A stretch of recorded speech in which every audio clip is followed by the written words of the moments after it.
کا جہاز تل ابیب چھوڑ کر یونان پہنچ چکا ہے۔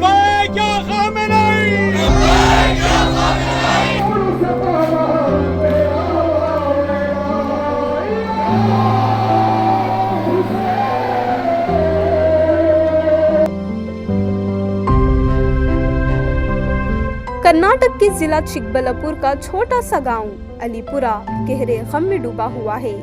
یہ وہی گاؤں ہے جہاں ایرانی سپریم لیڈر آیت اللہ خامنئی نے تقریباً 40 سال پہلے دورہ کیا تھا۔ ان کی موت کی خبر نے پورے گاؤں کو سوگ میں مبتلا کر دیا ہے۔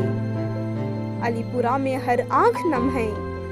یہاں ایک شیعہ مسجد میں خصوصی دعاؤں کا اہتمام کیا گیا۔ لوگوں کے جذبات اس قدر شدید تھے کہ کئی افراد اپنے آنسو روک نہ سکے۔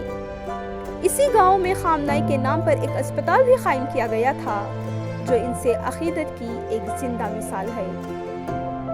گاؤں کے رہائشیوں کا کہنا ہے کہ علی پورہ کا ایران سے ایک خاص اور گہرا تعلق رہا ہے۔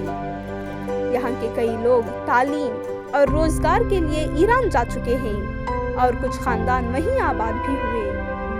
اسی وجہ سے خامنئی کو یہاں خاص عزت اور مقام حاصل تھا۔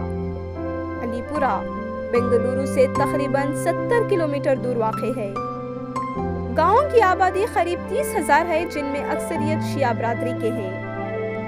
سوگ کے اظہار کے طور پر پورے گاؤں میں خاموشی چھا گئی۔ دکانیں اور تجارتی ادارے رضاکارانہ طور پر بند رکھے گئے۔ تمام تقریبات اور عوامی پروگرام معطل کر دیے گئے تاکہ فضا پرامن رہے۔ مقامی لوگوں نے بتایا کہ سن 1986 میں آیت اللہ علی خامنئی دعوت پر علی پورہ آئے تھے۔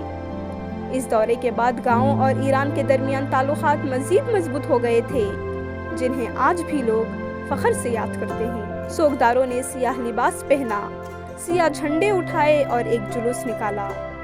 اس جلوس کے ذریعے خامنئی کے قتل کی سخت مذمت کی گئی۔